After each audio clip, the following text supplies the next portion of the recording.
Hello good morning, કેમ છો? તો આજે આપણે બનાવવાના છે અડદના પાપડ. તો આપણા મમ્મી બેસી ગયા છે, અડદનો લોટ દળાઈને અમે તૈયાર રાખ્યું છે ચાળવા. ચાળણીથી બધો લોટ ચાળવી નાખવાનો છે ને આમાં બનાવવાના છે કુલ 8 કિલોના પાપડ અડદના. તો આપણા મમ્મી એનું કામ શરૂ કરી દીધું છે. ચાળણીથી લોટ ચાળવાનું ચાલુ કરી દીધું છે. એમાં બધા મસાલા પણ નાખવાના હોય છે. તો મમ્મીએ લોટ ચાળવીને મારા મોટા પપ્પાને આપી દીધું છે. હવે મારા મોટા પપ્પા લેડીઝના બાંધી શકે, આમાં જેન્ટ્સ જ બાંધી શકે ને એમાં બહુ સાચવવાનું હોય બધી રીતે. ખાલી એકલા અડદના પાપડ બનાવવાના હોય એટલા માટે બહુ વ્યવસ્થિત બનાવવા પડે ને એનો કઠણ લોટ બાંધવો પડે. એટલે જેન્ટ્સ જ બાંધી શકે, લેડીઝનું તો કામ જ નથી. લેડીઝ વણવામાં જ કામ આવશે. તો આપણા મોટા પપ્પા છે એ લોટ બાંધવા માટે બેસી ગયા છે ને તમે જોઈ શકો છો. આપણે બધું રેડી કરીને મસાલા કરીને આપી દીધું છે. મોટા પપ્પા લોટ બાંધવા માટે બેસી ગયા છે. થોડું થોડું પાણી કરીને લોટ બધો ભેગો કરશે. એટલું ચીપીને કામ કરવાનું હોય છે ને. જો આટલો બધો લોટ છે, જે 8 કિલો લોટ છે, 8 કિલો લોટને આવી રીતે બધા આમ નાના નાના લોયા કરીને અડધો 2 કિલો ભેગો કરીને લોટ બાંધવાનો હોય છે. તો આ 2 કિલો જેટલો લોટ બાંધવાનું શરૂ કરી દીધું છે મારા મોટા પપ્પાએ, કારણ કે એને થોડું પાણી ઉમેરીને ભેગો કરવાનો હોય છે લોટ. તમે આગળ તો તમે આ જોઈ શકો છો કે લોટમાં થોડું પાણી નાખીને આ રીતે કઠણ લોટ બાંધવાનો હોય છે ને એ મારા મોટા પપ્પા બાંધી રહ્યા છે. આમ તો મારા પપ્પા પણ બાંધે છે, પણ મારા પપ્પાને થોડી તકલીફ છે એટલા માટે એ કામ નથી કરે. તમારા પપ્પા થોડું બીજું કંઈ કરે બેસીને, બાકી આટલો તાકાતથી લોટ બાંધવાનો હોય મારા મોટા પપ્પા કામ કરે છે ગાઈસ. તો અમારા અડદના પાપડ કેવા આવે છે ને એ તમને હું બતાડીશ કે અમે કેવી રીતે બનાવીએ છીએ આ લોટ. મારા મોટા પપ્પા છે એ થોડા પાણીથી લોટ બાંધવાનું શરૂ કરી દીધું છે ને આ બધું એ રીતે ભેગો કરી દીધો છે લોટ. હવે આ લોટ ભેગો કરીને એને આગળ શું કરશે ને તમને હું વિડીયોમાં બતાડીશ. તમે પૂરેપૂરો વિડીયો જોજો એટલે તમને ખ્યાલ આવશે કે અમે અડદના પાપડ કેવી રીતે બને. અમારે ગામડામાં આ રીતે જ બનાવે અડદના પાપડ. પ્યોર અડદના પાપડ બનાવવાના હોય છે ગાઈસ. તો આમાં લોટ બાંધીને રેડી કરી દીધો, તો ભેગો કરી દીધો. અને આમાં મારો ભાઈ છે એ લોટને જુઓ, એને આ રીતે ખાંડવા પડે હથોડા વડે, તો જ લોટ એકદમ સ્મૂથ બને. કારણ કે અડદનો લોટ બાંધવો એટલે નાકે દમાઈ જાય, હાથથી બંધાય નહીં. એટલે હાથથી ભીડો કરવાનો હોય, ભેગો બધો લોટ પાણીથી થોડો મૂવીને એને ભેગો કરીને આ રીતે ખાંડવાનો હોય લોટ. તમે આગળ વિડીયોમાં બન્યા રહેજો એટલે તમને મેં પૂરેપૂરું બતાડીશ કે આ લોટને બાંધીને આ રીતે ખાંડીને સ્મૂથ કરીને પછી લોયો બનાવીને પછી શું આગળ કરશે એ તમને બતાડીશ. કારણ કે આ અમારે સ્પેશિયલ પથ્થર એના ખાંડવા માટે રાખેલો છે. આ મારો ભાઈ હાલ તો એકલો ખાંડે છે, બાકી 2-3 જણ થઈને આ લોટને ખાંડવું પડે. આ રીતે અમારે 8 કિલોના બનાવવાના, બધાના ઘરે બનાવવાના હોય, બધાને આ રીતે બનાવવાના હોય. આજે અમારા ઘરે બનાવે છે એટલા માટે તમને બતાડું છું. જો ચાલુ કર્યું છે ખાંડવાનું, મારા ભાઈએ ક્યારનો ખાંડે છે. ખાસી 20-25 મિનિટ સુધી ખાંડો. 20 મિનિટ, 2-3 જણ હોય ને તો 20 મિનિટ સુધી ખાંડો એટલે એકદમ લોટ સ્મૂથ બની જાય. અને થોડો ઢીલો પડી જાય. પેલો બહુ કડક હોય ને એટલે મજા ના આવે વણવામાં. એને એકદમ સ્મૂથ બનાવવાનો હોય અને એકદમ લીસો લોટ થઈ જવા જોઈએ તો જ પાપડ સરખા આવે. એટલા માટે મારો ભાઈ ખાંડે છે અને બાજુમાં મારા પપ્પા બેઠા છે. એ થોડું વાળવા લાગે છે, આમ તેમ થોડું કામ કરવા લાગે છે એટલા માટે. કારણ કે એ બીજું કામ નહીં કરી શકતા, કારણ કે એમને તકલીફ છે એટલા માટે. તો મારો ભાઈ એકલો બિચારો ખાંડવા બેસી ગયો છે. હમણાં બીજા આવશે ખાંડવા માટે, એને વારો દેવડાવશે. પણ પહેલો લોયો બનાવ્યો છે એટલા માટે તમે બન્યા રહેજો વિડીયોમાં. જે લોટને મારો ભાઈ ખાંડતો હતો એ લોટનો લોયો બનાવીને એકદમ લીસો તેલ લગાવીને કરીને વચ્ચેથી કાણું પાડીને આ રીતે બંને જણ પકડીને આમ રોટલા કેવી રીતે આપણે આમ થાપીને મોટો કરીએ એ રીતે આને પણ આમ દબાઈને એકદમ મોટું રિંગ બનાવવાની છે. જે પાપડના માપના ગુલ્લા એના બનાવવાના છે એટલા માટે આને માપથી આ રીતે ગોળ રિંગ બનાવવાની છે આખી. પછી એને દોરા વડે કાપવાનું છે, એ તમને મેં બતાડીશ હજી કઈ રીતે ટુકડા કરે છે ને એ.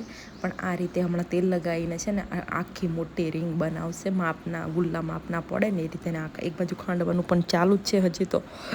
હવે આમાં બીજા બધા ખાંડવા બેસી ગયા છે ને. આપેલો જે મારો ભાઈ લોટ ખાંડતો હતો એની રીંગ બનાવવાની શરૂ કરી દીધી છે. એ રીંગ બની જાય એટલે એના નાના નાના ગુલ્લા પાડશે. પાપડના પાપડ આવે ને એ રીતે માપના પાપડના માપના ગુલ્લા બનાવશે. એટલે રીંગ ચાલુ કરી દીધી છે. ને એક બાજુ લોટ ખાંડવાનું ચાલુ છે. એટલે પેલું બનાવી રહે ત્યાં સુધી બીજા વણવા બેસી જાય ને એક બીજું ખાંડવાનું ચાલુ ને બીજું આ રીતે બનાવવાની રીંગો ચાલુ જ રહેશે.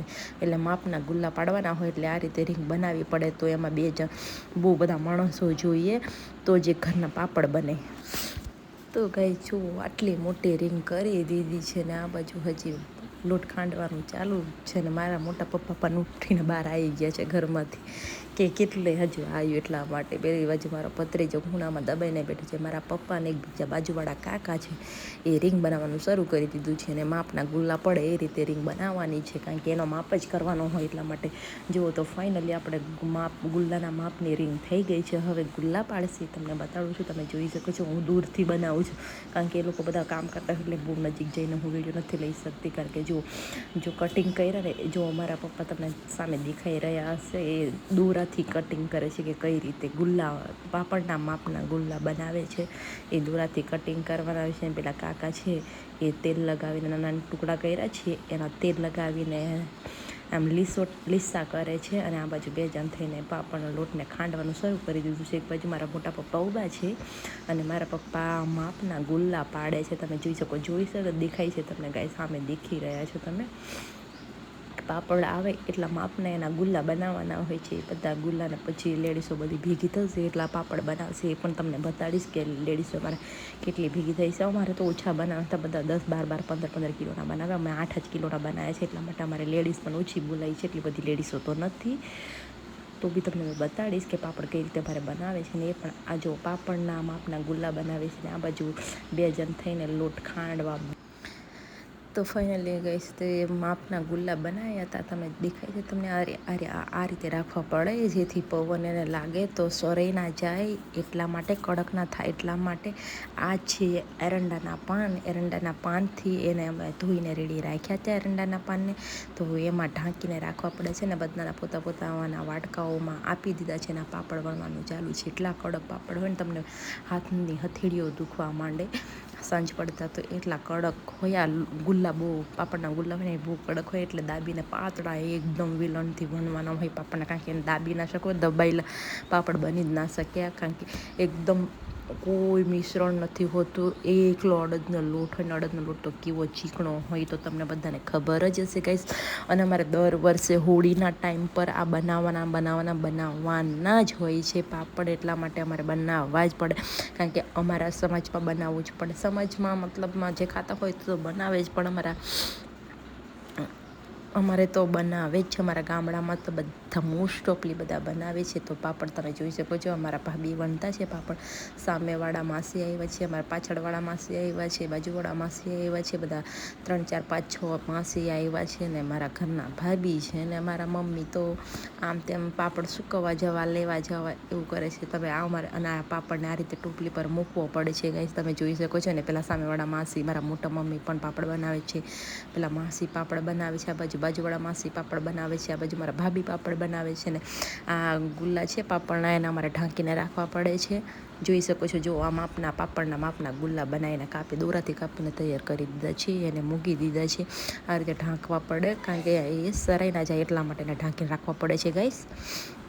તો તમને મારા પાપડની રેસીપી કેવી લાગી એન્ડ અમારા અડદના પાપડ કેવા છે, કેવા દેખાવમાં છે ને અમારા રીતિ રિવાજ મુજબ અમારા હોળીમાં પાપડ બનાવવા પડે તો તમને કેવું લાગે છે તમે મને કોમેન્ટ કરીને કહેજો. ને જેને પણ પાપડ અડદના ખાવા હોય એ મને કોમેન્ટ કરજો. કોના ઘરે બનાવે છે પાપડ અડદના એકલા અડદના પાપડ એ પણ લોકો મને કમેન્ટ કરીને કહેજો.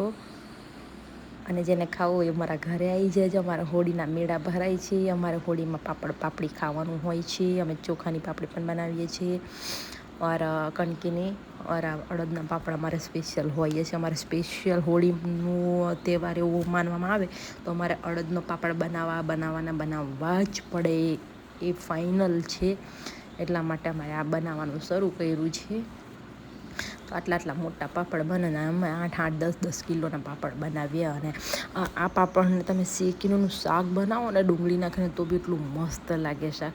પણ અમે શાક ઓછું ખાઈએ પણ અમે પાપડ તેલમાં તો તમે જોઈ શકો છો આટલી લેડીઝો બધી બેઠી છે અમારા ઘરમાં પાપડ બનવા માટે બેઠી છે. બધા પાપડ વણવા બેસી ગયા છે. કેટલા સ્પીડમાં વણી છે, તમે થોડી સ્પીડ કરી દીધી છે એટલા માટે તમને એવું દેખાશે, કારણ કે વિડીયો બહુ લાંબો થઈ જાય એટલા માટે, અને આપણે એટલો લાંબો બનાવવો નથી. અને આજુબાજુ છોકરાઓ બધા રમવા બેસી ગયા છે ને હું મારા ભત્રીજાને રમાડતી છું ને હું આ રીતે શૂટિંગ કરતી છું બેસીને, કારણ કે મારો ભત્રીજો આમે મને પછી ફોન પકડવાના દે એટલા માટે મારે હંતાઈને કરવું પડે છે. અને તમને પાપડ આગળ બતાવું છું સૂકવેલા. તો ફાઇનલી આ અમારા અડદના પાપડ બનાવીને સૂકવવા મૂકી દીધા છે ગાઈસ. તો તમને કેવા લાગ્યા અમારા અડદના પાપડ? હજુ ખાવામાં પણ બહુ ટેસ્ટી લાગે છે.